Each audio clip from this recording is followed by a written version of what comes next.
बिस्मिल्लाहिर्रहमानिर्रहीम। अस्सलाम वालेकुम। 5 क्लास कैसे हैं बेटा आप लोग? ठीक ठाक हैं? मैं उम्मीद करती हूँ कि आप लोग खैरियत से होंगे। मैं आपकी उर्दू टीचर मिस शबाना। आज बल्कि मैं आपको खेवड़ा की सैर कराऊंगी। करेंगे मेरे साथ सैर? चलें जी, खेवड़ा की सैर करते हैं। आज का जो हमारा चैप्टर है वो है खेवड़ा की सैर।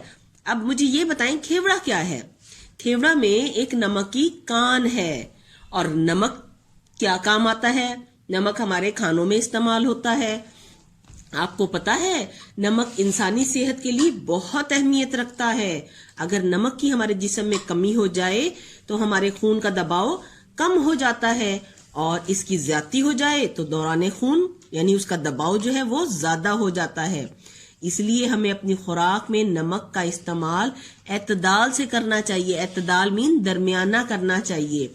इसलिए ना इतना तेज नमक खाना चाहिए कि जो हमारी सेहत के लिए नुकसानदेह हो, और ना ही इतना कम कि खाने में नमक का जायका ही महसूस ना हो, क्योंकि खाने नमक के बगैर ज्यादा जायकादार नहीं बनते। आप कभी आपकी मम्मा कोई खाना बनाती हैं और उसमें नमक कम हो तो आपको उम्मीद है कि वो आपको खाना पसंद नहीं आएगा जब तक कि उसमें नमक की मिकदार बराबर ना हो। इसलिए नमक का इस्तेमाल हमारी सेहत के हमें अपनी खुराक में शामिल रखना चाहिए। ठीक है बेटा, मैंने आपको नमक के बारे में तो बता दिया।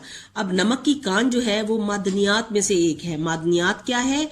अल्लाह ताला ने पाकिस्तान को मादनियात की दौलत से माला माल किया है। जमीन खोदकर जो चीजें निकाली जाती हैं उनको मादनियात कहते हैं। जमीन खोदकर, ठीक है ना बेटा। हमारे मुल्क में कोयला, क्रोमाइट, जिप्सम, नमक, लोहा वगैरह अहम मादनियात हैं जो पहाड़ों को खोदकर निकाली जाती हैं। ठीक है बेटा, आपको इस चैप्टर के बारे में मैंने ये तो बता दिया कि नमक, और मैंने मादनियात के बारे में आपको डिटेल से समझा दिया है। अब हम अपने चैप्टर की रीडिंग करते हैं। रीडिंग करने के साथ साथ हम खेवड़ा की सैर भी करेंगे। आप ऐसा समझिएगा कि आप अपनी teacher, Urdu teacher miss Shabana के साथ खेवड़ा की सैर पे जा रहे हैं। ठीक है, चलें जी। अब आपने रीडिंग भी मेरे साथ साथ अच्छी अच्छी करनी है और हम सैर भी करते रहेंगे। देखते हैं हम क्या क्या देखते हैं खेवड़ा की कान में। ठीक है, खेवड़ा की सैर में। जी बेटा, तो अब हम अपनी रीडिंग शुरू करते हैं। मैं आपको मुश्किल अल्फाज के माइनिंग भी बताऊंगी और हम उसको अंडरलाइन भी करते जाएंगे। ठीक है, रीडिंग शुरू करते हैं। आप भी मेरे साथ साथ जरूर पढ़िएगा ताकि आपकी रीडिंग भी इम्प्रूव हो। सैर तो हम करेंगे मगर रीडिंग भी आनी चाहिए। खाना खाते हुए साद ने पूछा, अब्बू जान ये नमक कहाँ से आता है? अब्बू जान ने जवाब दिया, बेटा नमक हासिल करने के 2 बड़े जराए हैं। जराए मीन जरिया, वसीला। जराए मीन जरिया या वसीला। एक जरिया तो समंदर के पानी से और दूसरा पहाड़ों से नमक हासिल करने का है। साद ने हैरत यानी हैरान होकर पूछा, अबू जान क्या नमक के भी पहाड़ होते हैं? अबू जान ने बताया, जी बेटा नमक के भी पहाड़ होते हैं, यानी कोहिस्तान नमक। पाकिस्तान में खेवड़ा के मकाम पर नमक की बहुत बड़ी कान मौजूद है जहां से कानकनी के जरिए नमक हासिल किया जाता है। ये देखें बेटा, ये आपको तस्वीरें नजर आ रही होंगी नमक की कान की। ये पहाड़ों को खोद कर अंदर रास्ता बनाया गया है जाने का। ये देखें, ये सुरंगें बनाई हुई है, इसमें ट्रेन भी जाती है और ट्रेन पर सफर करके अंदर नमक की कान में जाया जाता है। हम भी ट्रेन का सफर करेंगे। ठीक है, अबू जान ने कहा, ऐसा करते हैं हम खेवड़ा की सैर का प्रोग्राम बनाते हैं, यानी हम खेवड़ा की सैर करने जाते हैं। वहां जाकर आप खुद नमक के पहाड़ों को देख सकेंगे। ठीक है बेटा, आप लोग रेडी हैं सैर करने के लिए? चलें जी, छुट्टी का दिन भी आ गया और हम सैर के लिए निकलते हैं। छुट्टी के रोज साद बहुत खुश था। वो अपने अम्मी अब्बू के साथ खेवड़ा की सैर के लिए रवाना हुआ। खेवड़ा कहाँ मौजूद है देखें, गौर से सुने। जिला जेहलम के शहर पिंड दादन खान के नजदीक मीन करीब वाक़या है। जब वो लोग खेवड़ा पहुंचे तो देखा कि दूसरे स्कूलों के बच्चे भी अपने असातिज़ा यानी अपने टीचर्स के साथ नमक की कान की सैर को आए हुए थे। अब्बू ने टिकट खरीदने के बाद एक गाइड होता है रहनुमा जो हमें उसके बारे में मालूमात देता है, भी अपने साथ ले लिया ताकि वो उन्हें मालूमाती बातें बता सके। गाइड ने उन्हें बताया कि नमक की ये कान बहुत कदीम है। कदीम मीन पुरानी है। ये दुनिया की दूसरी बड़ी नमक की कान है।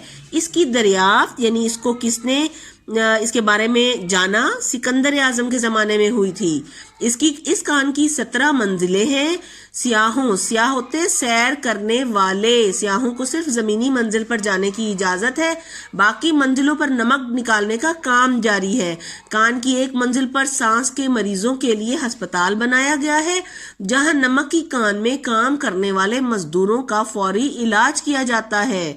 کھیوڑا کی کان کے اندر داخل ہونے کے لیے ایک ٹرین موجود تھی، جس میں بیٹھ کر بآسانی ایک طویل میل لمبی سرنگ کو پار کیا جا سکتا ہے. سعد اور اس کے والدین اس ٹرین میں بیٹھ کر کان کے اندرونی حصے میں پہنچ گئے. بیٹھ گئے نا آپ لوگ بیٹا ٹرین میں؟ ٹھیک ہے. اس حصے کو خاص طور پر سیاحوں کے لیے تیار کیا گیا تھا. وہاں انہوں نے نمک کی رنگ برنگی اینٹوں سے تیار عمارتیں دیکھیں. ٹھیک ہے بیٹا، اب میں پہلے آپ کو ان عمارتوں کی تصاویر دکھا دوں، پھر میں آپ کو ان کے بارے میں بتاتی ہوں.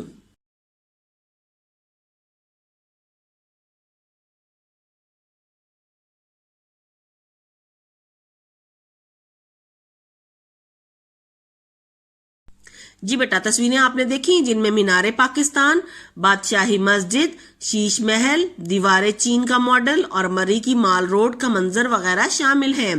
نمک کی اینٹوں سے بنی یہ چھوٹی چھوٹی عمارتیں نہایت خوبصورت لگ رہی تھیں. آپ کو دیکھنے میں یہ عمارتیں اچھی لگی ہیں نا، خوبصورت لگی ہیں.